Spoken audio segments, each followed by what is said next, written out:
यही घर था जहां मैं मामा के साथ रहती थी। कितनी अजीब बात है, उन शुरू के दिनों में भी अब्बा की पोस्टिंग यहाँ हुई थी और अब फिर यहाँ हुई है, जबकि अब्बा रिटायर होने वाले हैं।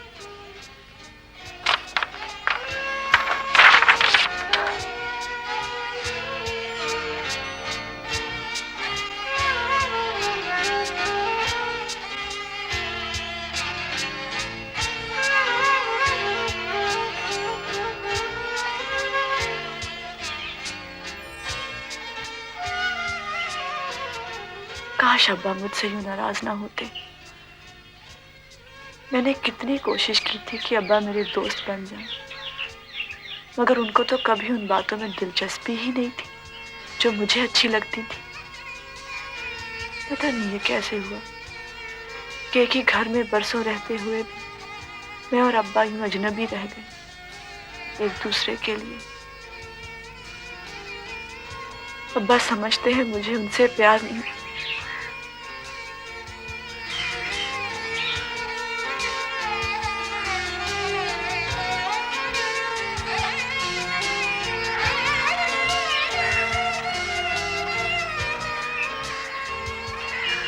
काश अब्बा मुझसे कभी अपने दिल की बात करते।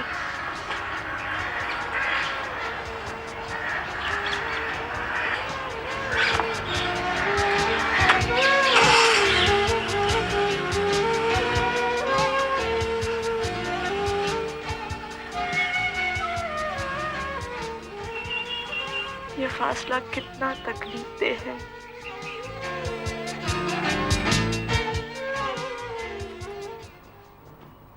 अम्मी जान, अभी तो मुझे ये कमरा मिला था और अब सोफिया खाला आ रही हैं।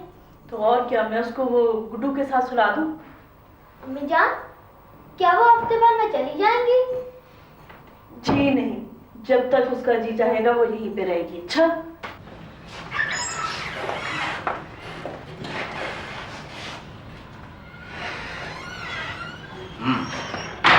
ताहिरा, ताहिरा जी, कहाँ हो भाई? मैं ले आया हूँ तुम्हारी कजन को। मैं ये हूँ। आओ सोफिया। ताजी, क्या हाल है? कितना अच्छा गुजर गया।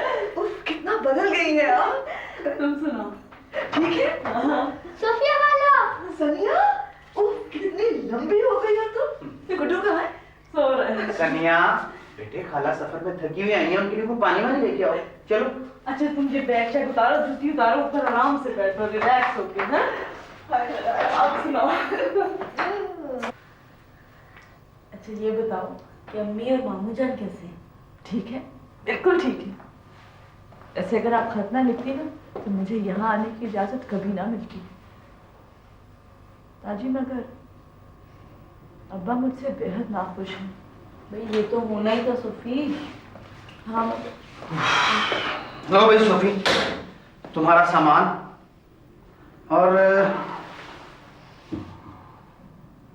मेरा ख्याल है फिर मैं चलता हूँ। क्यों, खाना नहीं खाएंगे? खाना अब तुम अपनी बहन को खिलाओ। सोफी, इसने आज तुम्हारे लिए बहुत स्पेशल खाना बनाया है। वैसे एक बात है, तुम्हारे आने का कम से कम ये फायदा जरूर हुआ कि जब तक तुम यहाँ हो ना, हमें भी अच्छा खाने को मिलता रहेगा। मेरा मतलब है सोफी, शाम को फिर मुलाकात होगी इंशाल्लाह। साली साहिबा, खुदा हाफिज। खुदा हाफिज। मेरा ख्याल में तो तुम तो मुस्तकिल यहीं रह जाओ ताकि उन्हें अच्छे अच्छे खाने तो खाने को मिले। ताजी, क्या आपने वाकई ये सोच लिया है कि मैं एक हफ्ते के बाद मायूस होकर वापस चली जाऊंगी? नहीं सोफी, तो सिर्फ मैंने मामू को राजी करने के लिए लिखा था। मुझे तो पूरा यकीन है कि तुम जो चाहो कर सकती हो। तो शुरू से बहादुर थी ना, अपना इरादा पूरा करने वाली। कर तो आप भी सकते। याद है आपको कथक सीखने का कितना शौक था? छोड़ो सोफी, ये बातें तो सब पुरानी हो गई।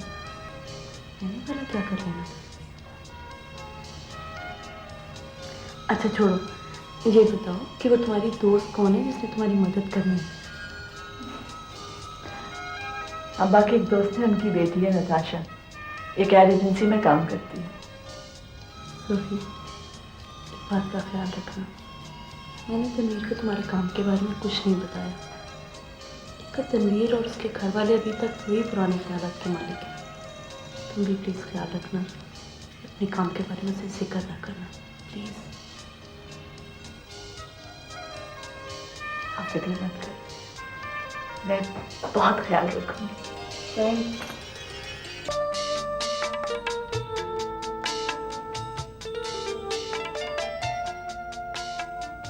और इस शहर में कहीं मामा भी रहती है। यूं लगता है जैसे वो कहीं आसपास ही हैं और एक दिन मैं अचानक उनको देख लूंगी। लेकिन ये तो मेरी फीलिंग है ना, इतने बड़े शहर में वो पता नहीं कहाँ है। उनको भला मेरा ख्याल कब आता होगा।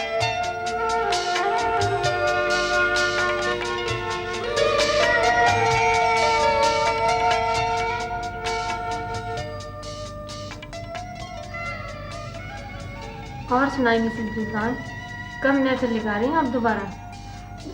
अली अमेरिका से वापस आ जाए फिर कुछ करते हैं। आपका बेटा वहाँ पढ़ रहा है ना? पढ़ाई तो उसने ख़त्म कर दी है, अब तो यूं ही बाहर रहने के बहाने कर रहा है। आपका तो एक ही बेटा है, बहुत याद आता होगा आपको। आप उसके बगैर कैसे रह लेती हैं? प्यारा तो बहुत है मुझे, लाडला है ना, लेकिन अब अपनी मर्जी करने की आदत हो गई है उसे। वैसे भी आपकी लाइफ इतनी बिजी है कि आपको तो कम ही मैटर करता होगा। वाकई जिंदगी इतनी मसरूफ हो गई है कि लोगों को याद करने का वक्त नहीं मिलता।